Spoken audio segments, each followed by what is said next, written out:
Bienvenidos todos a Detox Teológica, en donde el propósito es desintoxicándonos para regresar a una teología reformada. Continuamos, esta es la sesión 245 estamos viendo el libro de Apocalipsis, es el capítulo 11 y vamos viendo la parte número 4. El título lo seguimos manteniendo como los dos testigos. Ya en la parte anterior, en la sesión anterior, ya vimos quiénes eran estos dos testigos. De hecho, es en el capítulo 11 en los cuales estamos viendo, obviamente, estos dos testigos y va a enfocarse y a referirse a que habla de la iglesia como tal. Entonces, bueno, nos podrán decir por qué son dos y si se habla de un solo, de, como si fuera singular como la iglesia, sino que va a ver las cualidades de estos dos y lo importante de tener dos testigos. ¿Ok? La iglesia, en términos, lo vamos a ver, que tiene que estar representada por dos testigos. Hay unos libros también de el que estamos, por ejemplo, llevando, en vez de decir la iglesia, en algunos momentos habla de que es Moisés y Elías, pero lo hace en términos de sus funciones que aplican hacia la iglesia. Entonces, también eso es interesante, no lo vamos a ver ahorita, pero estamos para comentarlo. La sesión pasada, ese es el slide último, que decía, Dios dará autoridad para confrontar al enemigo. Los dos testigos mencionados, quienes profetizan, no son personas, sino que representan el cuerpo de la iglesia y su capacidad como testigos fieles de Cristo. Eso es lo principal que queremos ahorita, o que quiero que tengan en la mente, ya que se les va a identificar como la iglesia, o todas las iglesias formando una solamente. ¿Ok? Sería la Iglesia Universal. Muy bien, en el Antiguo Testamento, voy a leer un poquito también, había profetizado que el pueblo de Dios, ¿ok? El pueblo escatológico recibiría el don de profecía. Eso lo leemos en Joel 2 del 28 al 32. ¿Ok?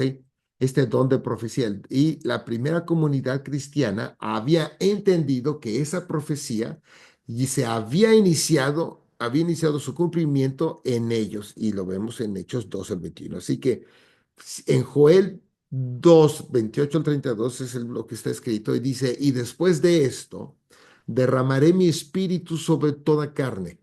O sea, esto es desde Joel.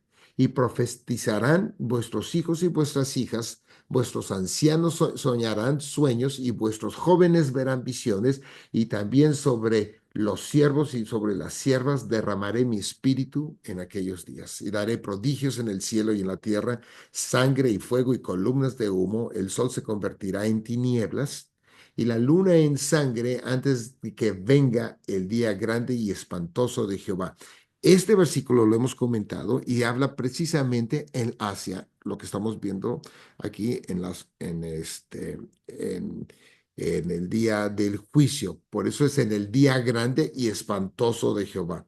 ¿Por qué espantoso? Porque viene el juicio y va a haber castigo a los que no estén en Cristo, y va a ser terrible.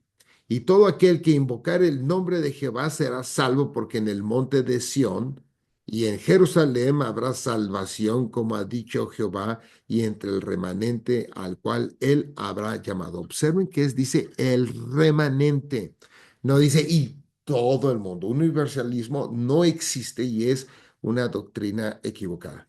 ¿Ok? Pensar que Dios va a salvar a todos, ese es totalmente antibíblico. Dice, entre el remanente al cual él habrá llamado. En Hechos 2:12, que es precisamente el día del Pentecostal, de los 50 días que pasan, un paréntesis aquí, yo creo que más adelante voy a hacer un comentario de las principales, las 7 fiestas de los judíos están describiendo lo que Jesucristo hace, y al final la otra hasta la entrada al reino de Dios. Entonces es un poquito medio contradictorio, porque el judío de que lo ve, nada más ve a Moisés y no ha visto que lo que se estaba hablando es que está viendo hacia Cristo. Cristo dice que él habló de mí. Todo eso, y ahorita que tenemos ya muchísimo más tiempo que pasó, tenemos más claridad en esto, más revelación, podemos entender que todo esto con más claridad y apunta todo a Cristo. Entonces, en Hechos 2, del 12 al 21, aquí es donde está pasando el día del Pentecostal, de esas cinco, después del tiempo de los 50 días que pasan. Por eso es Pentecostal de que viene en esta fiesta y que es el derramamiento del Espíritu Santo. Y estaban todos atónitos y perplejos diciendo unos a otros, ¿qué quiere decir esto? Mas otros burlándose decían, ellos, perdón, están llenos de mosto, no están borrachos. Y viene el primer discurso de Pedro, ¿no? Entonces Pedro, poniéndose en pie con los 11, alzó la voz y se para Pedro porque él es el líder en ese momento de los apóstoles. Alzó la voz y les habló diciendo, varones judíos y todos los que habitáis en Jerusalén, esto os sea notorio y oíd mis palabras porque estos no están ebrios como vosotros suponéis, puesto que es la hora tercera del día, mas esto es lo dicho por el profeta Joel, lo que leímos, y en los postreros días, dice Dios, derramaré mi espíritu sobre toda carne, y vuestros hijos y vuestras hijas profetizarán, vuestros jóvenes verán visiones, y vuestros ancianos soñarán sueños, y desierto sobre mis siervos y sobre mis siervas. En aquellos días derramaré mi espíritu y profetizarán y daré prodigios arriba en el cielo y señales abajo en la tierra, sangre y fuego y vapor de humo, el sol se convertirá en tinieblas y la luna en sangre, antes que venga el día del Señor grande y manifiesto, y todo aquel que invocare el nombre del Señor será salvo. Entonces, esto es lo que había visto. Entonces, esto vemos también que en el capítulo, en el versículo, en el capítulo 7, eh, este, bueno, aquí vemos en Daniel dice, cuando haya acabado su testimonio, la bestia que sube del abismo hará guerra contra ellos y los vencerá y los matará. Y sus cadáveres estarán en la plaza de la grande ciudad y que en sentido espiritual se llama Sodoma y Egipto, donde también nuestro Señor fue crucificado. Esta es parte del libro de Apocalipsis en el 7. Este versículo alude al 7:21 de Daniel, donde no una persona, sino a una nación como comunidad del pacto es atacada. Entonces, el lo que estamos viendo es ahorita entender que no está hablándole a uno, sino es a a un cuerpo que va a estar ejemplificado por dos testigos, ¿ok? No por uno, sino por dos. Y este es del versículo del Apocalipsis, y cuando hayan acabado sus testimonios, la bestia que sube del abismo hará guerra contra ellos. Veamos que esta persecución, este sufrimiento los vencerá y los matará. Y sus cadáveres estarán en la plaza grande de la ciudad, que en el sentido espiritual se llama Sodoma y Egipto, donde también nuestro Señor fue crucificado. Jesucristo, al igual que el pueblo, al igual que los egipcios, pasan por este desierto, por un desierto, sufren, se purifican y todo. No que Jesucristo se purifica, pero él tiene que pasarlo como hombre, toda esta misma cuestión, pero como un hombre perfecto, sin pecado y totalmente obediente. Y eso es el Evangelio. El Evangelio es la obra y vida de Jesucristo. ¿Ok? En este versículo entonces vamos a ver que es en el 7:21 que es hacia toda una comunidad. Y vemos aquí, en 21 lo pongo en azul, de Daniel. Entonces tuve deseo de saber la verdad acerca de la cuarta bestia, que era tan diferente de todas otras. Vean que habla parecido. Sí, en el Apocalipsis vemos que aquí habla la bestia que sube del abismo.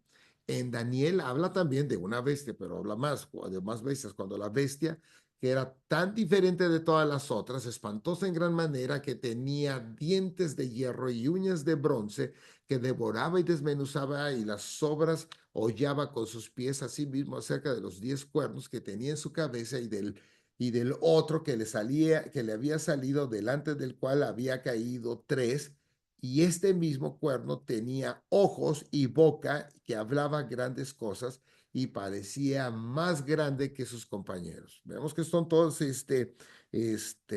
profecías, pero en sueños, por eso no estamos, o sea, ejemplificar esto, una bestia con todo esto sería un error Esto tiene la interpretación, pero quiero que veamos aquí que después dice en el 21, y veía yo que este cuerno hacía guerra contra los santos.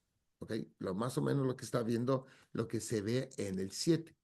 La bestia que sube del abismo hará guerra contra ellos y los vencerá y los matará. Entonces en Daniel, y dice, y veía yo que este cuerno hacía guerra contra los santos y los vencía. Vean que es lo mismo.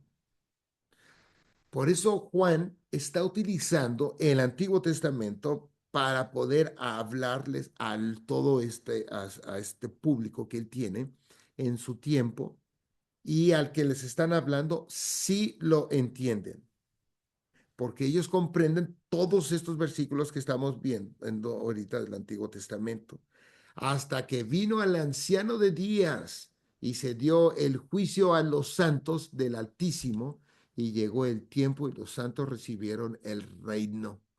Este es el final como tal que está viendo en su profecía Daniel en la venida de Cristo. Y vino el anciano de días y se dio el juicio a los santos, ¿ok? Del Altísimo, y llegó el tiempo y los santos recibieron el reino. Quiere decir que se consumó el reino de Dios en esta parte, en Daniel. Muy bien, en el versículo 9 leímos ahorita, estábamos acá leyendo, este era el 7 y el 8, ¿ok? Y en el versículo 9 dice de Apocalipsis, y los de los pueblos, tribus, lenguas y naciones, o sea, todo el mundo, verán sus cadáveres por 3 días y medio.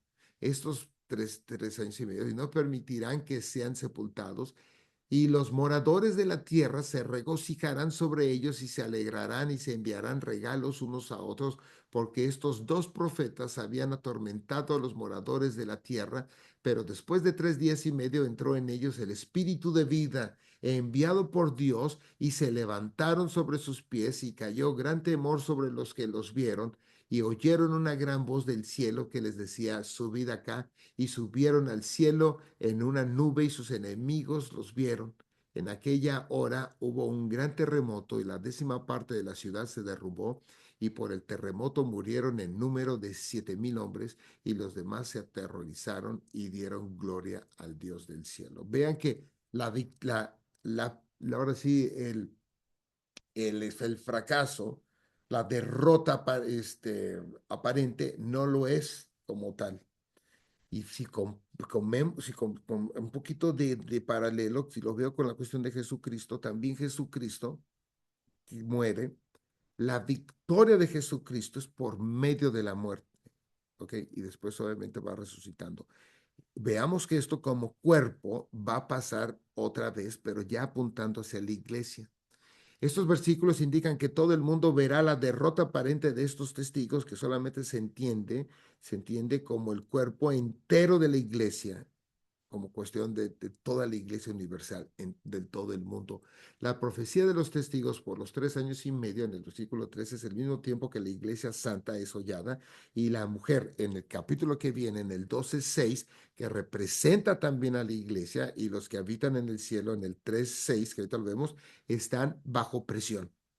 En el 3:6 de Apocalipsis, 13:6 de Apocalipsis dice en el 5, también se le dio boca que hablaban grandes cosas y blasfemias, y se le dio autoridad para actuar 42 meses, y abrió su boca en blasfemias contra Dios para blasfemar de su nombre, de su tabernáculo y de los que moran en el cielo.